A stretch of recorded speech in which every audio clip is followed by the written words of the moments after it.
A Organização Mundial de Saúde soltou um dado preocupante.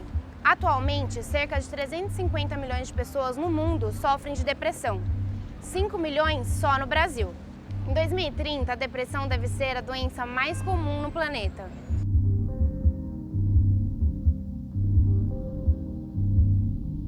Chorava muito. Eu podia estar com pessoas, assim, no cursinho, por exemplo, tinha várias amigas lá.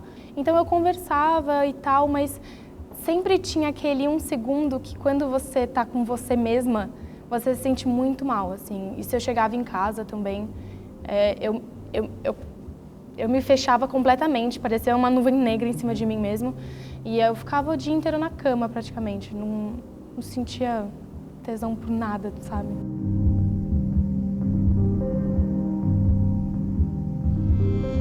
A doença não livra ninguém e atinge muitas mães que acabaram de dar à luz.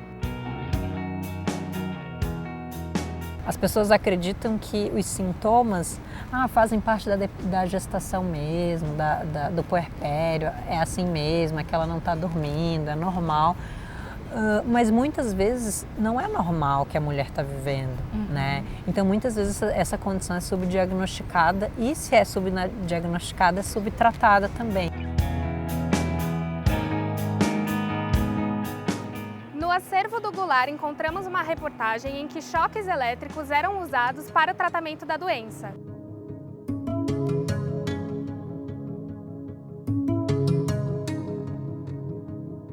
Psiquiatra que coloca aqui na região temporal ou frontotemporal os eletrodos, certo? A anestesista ajuda segurando aqui, né?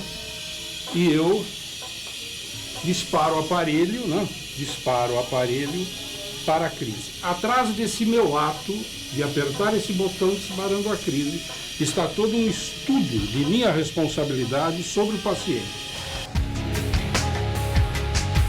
O Vem Comigo sobre Depressão começa agora.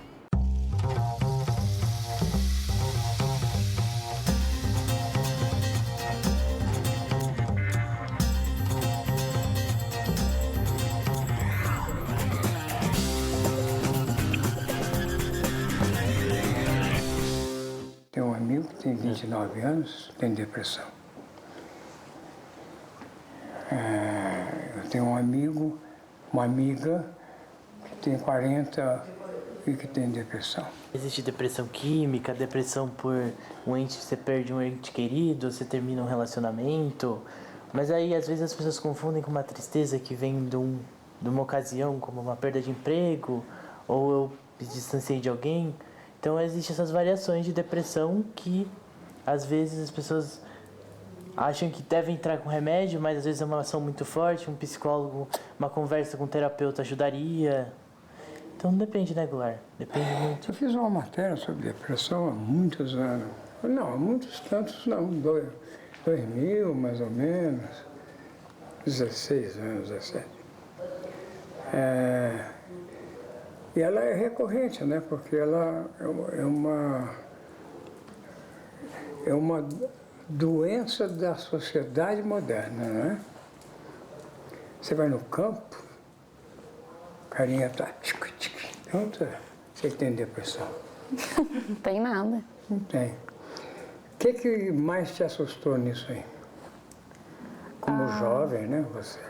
No começo, quando eu comecei a fazer pesquisas sobre os números, o quanto a depressão está crescendo atualmente, as perspectivas para o futuro, da depressão se tornar a doença mais comum do mundo em 2030, isso me assustou um pouco. Que idade você tem?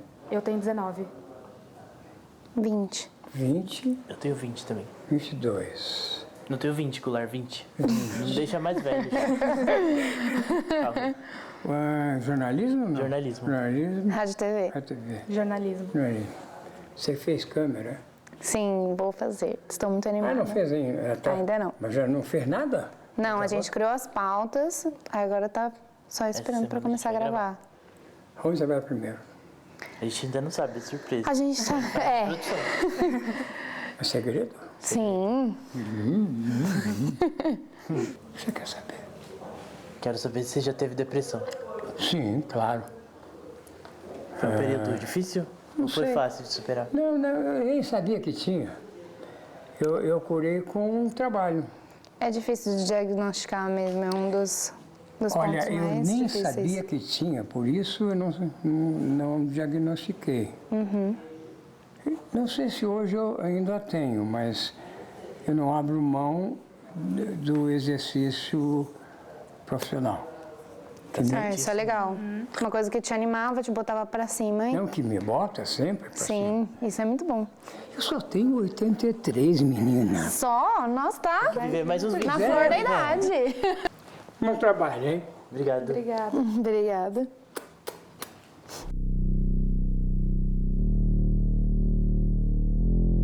A depressão é uma doença que atinge mais de 120 milhões de pessoas no mundo, segundo a Organização Mundial da Saúde. Muitos mitos e verdades estão em volta deste tema que faz parte da nossa sociedade desde a antiguidade. Por isso, é necessário informações de qualidade e acompanhamento médico para que se tenha um diagnóstico correto, sem preconceitos e estigmas. Quer saber mais sobre o tema? Vem comigo!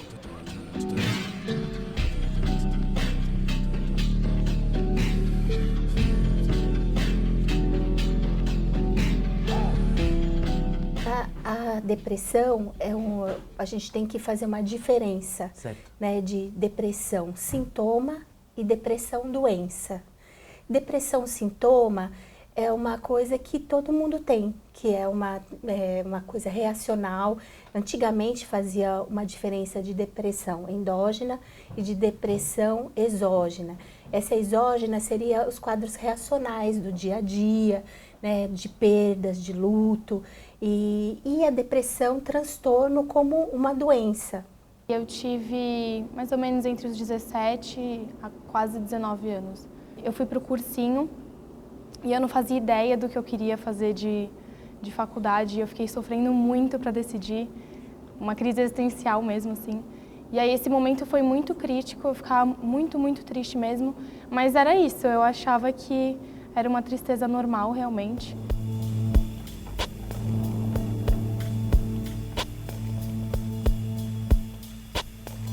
A depressão pós-parto é mais uma doença que atinge cerca de 15% das mulheres de todo o mundo e chega a 1/3 das mães que usam o Sistema Público de Saúde de São Paulo, segundo uma pesquisa do Instituto de Psicologia da USP.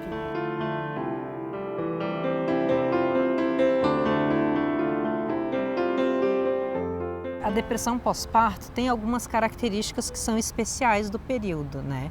Muito do conteúdo do pensamento da mulher durante o período pode estar relacionado com isso. Então pode surgir sensação de culpa, sensação de não estar sendo uma mãe suficientemente boa, né? De não estar suprindo suficientemente a criança, ou até mesmo preocupações excessivas em relação ao bebê, né? Se ele está com muito frio, se ele está com fome.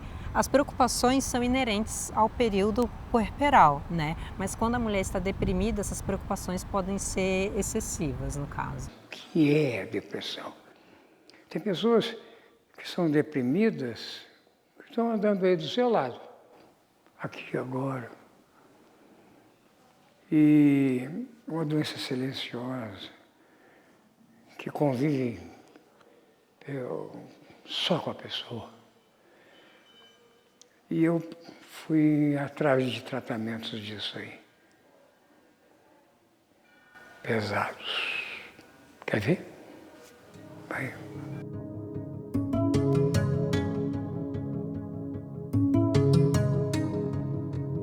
Essa é a fachada do Instituto de Psiquiatria do Hospital das Clínicas aqui em São Paulo. Eu vou entrar porque você vai conhecer hoje a mais nova terapia contra a depressão. Vem comigo. A depressão é um problema bastante prevalente na população. A gente sabe, estima que 18% da população mundial vai ter pelo menos um episódio depressivo ao longo da vida. Se reconhece através dos sintomas: falta de ânimo, falta de disposição, tristeza, melancolia, dificuldade de concentração, pensamentos pessimistas, pensamentos de ruína. Há uma lentificação da forma de pensar, da forma de andar, dos movimentos de modo geral. Também existe uma diminuição da capacidade de sentir prazer nas atividades usualmente prazerosas, compromete o sono, o apetite, entre outras atividades. E esses sintomas têm que permanecer pelo menos 2 semanas e a maior parte do tempo. Estou 3 anos sem trabalhar, não queria sair de casa, mesmo com medicamento. Cheguei a ficar 1 ano e 2 meses sem sair de casa, sem ter melhora. E tive vontade de morrer também. Eles podem ser de intensidade leve, moderada ou grave. Isso também é importante porque, de modo geral, as pessoas usualmente reconhecem a depressão grave, mas também existe a forma leve e a forma moderada. É a mais perigosa. Que é a mais perigosa porque passa desapercebida e compromete o indivíduo. O indivíduo vai tendo prejuízos que se acumulam ao longo do tempo. Ele serviu o exército, cumpriu direitinho lá. Quando ele saiu, ele ficou meio triste. Ele pretendia seguir carreira, fez algumas provas e não conseguiu. Ele foi se fechando e entrou em depressão. Depressão essa que o Paulo hoje já é quase a 8ª ou a 9ª internação dele. A depressão pode aparecer na infância, na adolescência, na vida adulta e no idoso, mas ela é uma doença que acomete principalmente o indivíduo na sua fase mais produtiva, na fase de adulto jovem. Logo após a adolescência, até os 30, 40 anos, a grande maioria das pessoas vai ter as manifestações de depressão.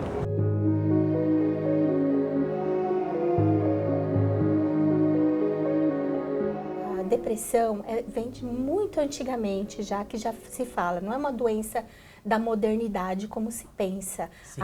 Que está explodindo casos de depressão. Não é isso. Já Hipócrates foi uma dos primeiras pessoas que tentou caracterizar a depressão, né? Ele fazia uma tentativa de organizar, pela observação, agrupar doenças por fluidos e também por humores. Chorava muito.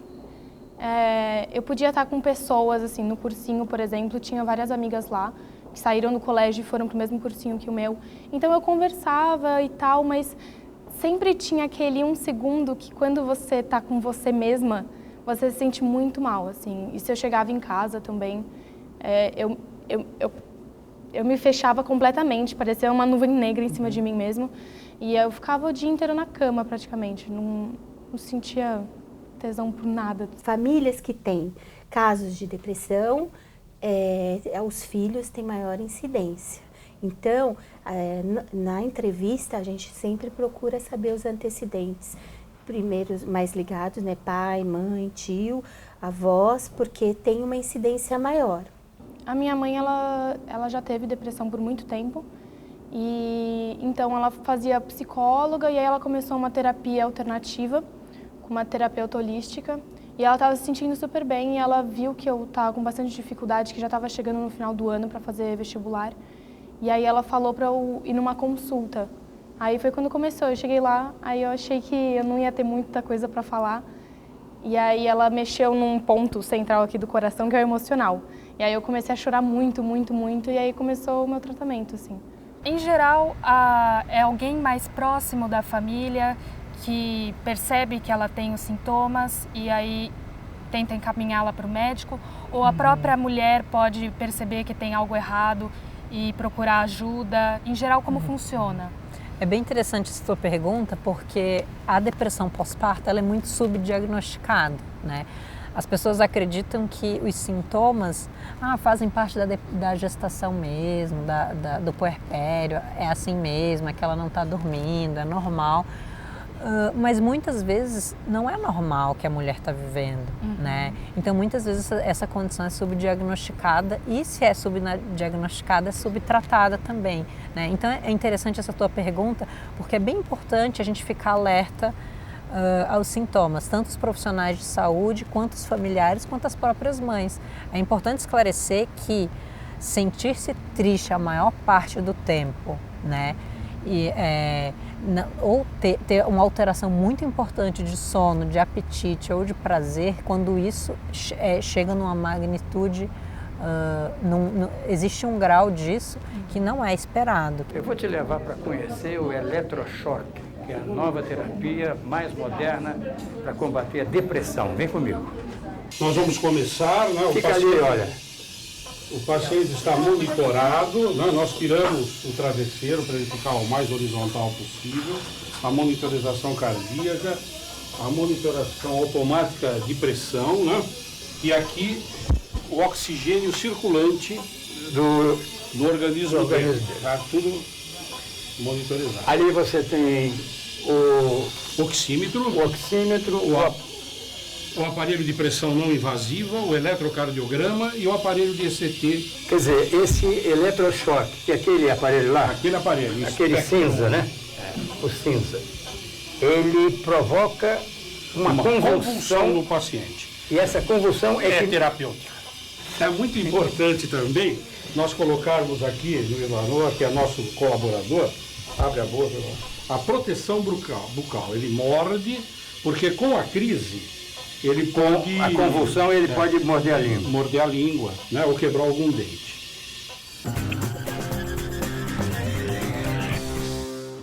Psiquiatra que coloca aqui na região temporal ou frontotemporal os eletrodos, certo? A anestesista ajuda segurando aqui, né? E eu disparo o aparelho, né? Disparo o aparelho para a crise. Atrás desse meu ato de apertar esse botão disparando a crise, está todo um estudo de minha responsabilidade sobre o paciente. Condições cardíacas, condições emocionais, diagnóstico psiquiátrico, condições físicas gerais. Agora, a região onde você coloca esses eletrodos. Aqui é a parte temporal, né? O lobo temporal. Ou frontotemporal, de acordo com... Mas você tem um lugar específico? Ah, sim, aqui. Por que é aí e não mais atrás? Porque, veja bem, aqui a corrente elétrica vai passar por regiões onde estão localizados, apesar da crise ser geral, estão localizadas estruturas que não sofrem sequelas, sabe? E é mais fácil desencadear a crise. E qual é a movimentação física de uma pessoa com convulsão? Ele conhece? Ele pode mostrar? Ele conhece. Mostra para nós aí, descobre o pé dele. Mostra aí como é a convulsão. É direitinho, ele está colocando direitinho como é que é. Aí eu tiro. Imediatamente ele é assistido pela anestesia. Que tempo tem o procedimento? O ideal é que a crise dure mais de 20 segundos. Agora, todo o procedimento da entrada é uns 20 minutos.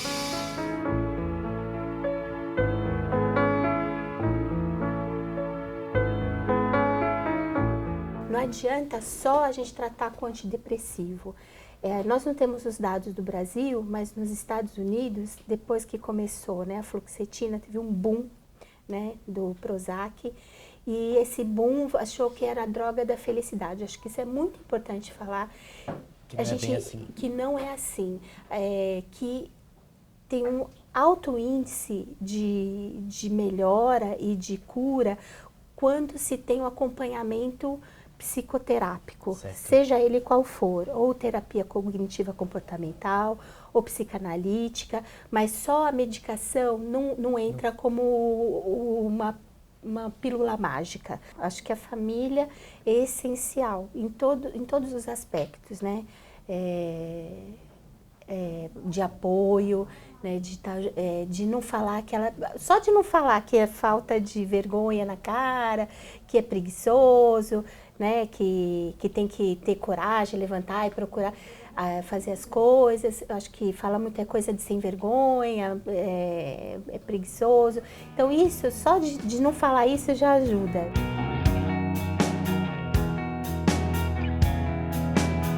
Tem algum perfil de mulher que seja mais suscetível? Existe o que a gente chama assim, de fatores de risco para depressão pós-parto, né? Mulheres que já tiveram história de depressão, mulheres que tiveram depressão durante a gestação ou têm história familiar de depressão pós-parto. Esses são os principais fatores de risco num nível assim de história, mas também tem os fatores de risco relacionados ao ambiente da mulher, né?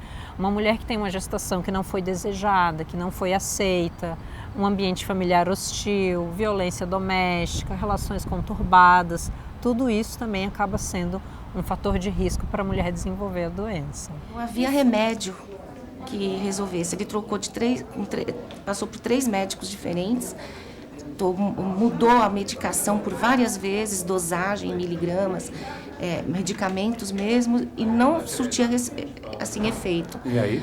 Aí quando uma médica amiga nossa, né, a doutora Bernadette, que também ele já tinha passado por ela, ele disse, esgotaram-se as possibilidades de uma melhora com medicamentos. Ela falou, não sei mais o que prescrever. E indicou o doutor Rigonati. Aí nós o procuramos no consultório, ele disse que seria bom que ele fizesse, que por Fizesse o quê? Que fizesse um eletrochoque. Ah, então estamos falando de eletrochoque. Eletrochoque. Aí eu vim dar uma espiadinha aqui, né? Afastei um pouquinho todo assim, olhei, tranquilíssimo. Eles tomam um remedinho, ficam lá deitados, né? É um aparelhinho, se fosse um botãozinho de rádio, tranquilos, eles saem. E o meu marido, a primeira vez que fez, ele me perguntou, mas eu ainda não fui, ainda não fiz. Eu falei, já fez, você já está pronto para sair. A melhora foi sensível? Muito boa. Ele não sorria, ele não falava, ele não tinha vontade de nada, ele ficava deitado 24 horas por dia, só dormindo, à base de medicamentos, deitado, trêmulo. E a partir da 4ª aplicação de ECT, ele melhorou.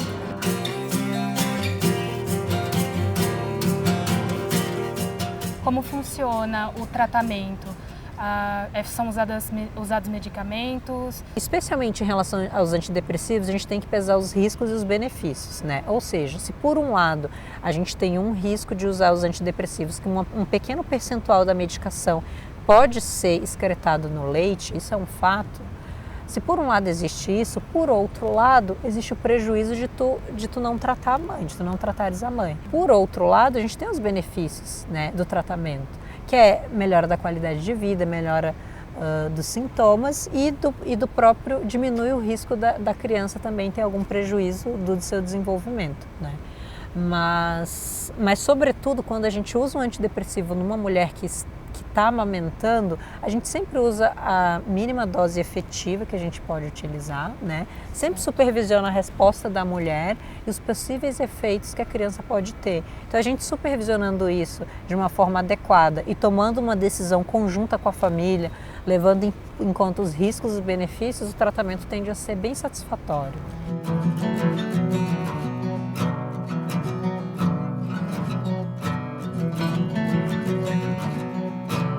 Qual conselho você daria para uma pessoa que acabou de ser diagnosticada com depressão?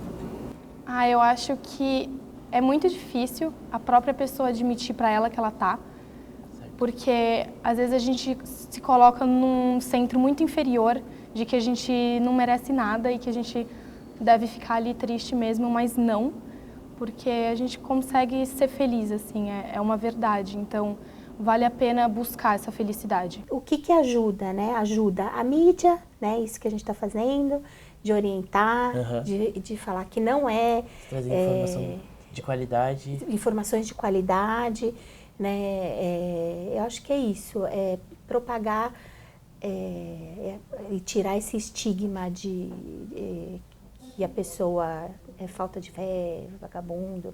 Não é isso, não é isso mesmo. Uma das coisas importantes que acho que nós trabalhamos atualmente é educar a população para reconhecer a depressão como um problema médico. É claro, as pessoas têm que se alertar que a depressão é um problema médico, ele não é um problema relacionado à personalidade, falta de caráter ou falta disso, daquilo, excesso disso, daquilo. É uma condição médica, é uma doença, tem uma base biológica, tem alterações na química do cérebro e que tem um tratamento que é eficaz para a grande maioria dos casos e devolve o indivíduo a um funcionamento normal ou, no mínimo, bem próximo do seu normal. Infelizmente, ainda nós não temos um exame que seja diagnóstico de depressão. O diagnóstico ainda é feito através da avaliação do psiquiatra. Você já sabe algumas coisas a mais a respeito dessa doença. Espero que a nossa presença na sua casa tenha ajudado ou a você com um parente, um vizinho. Ajude-se.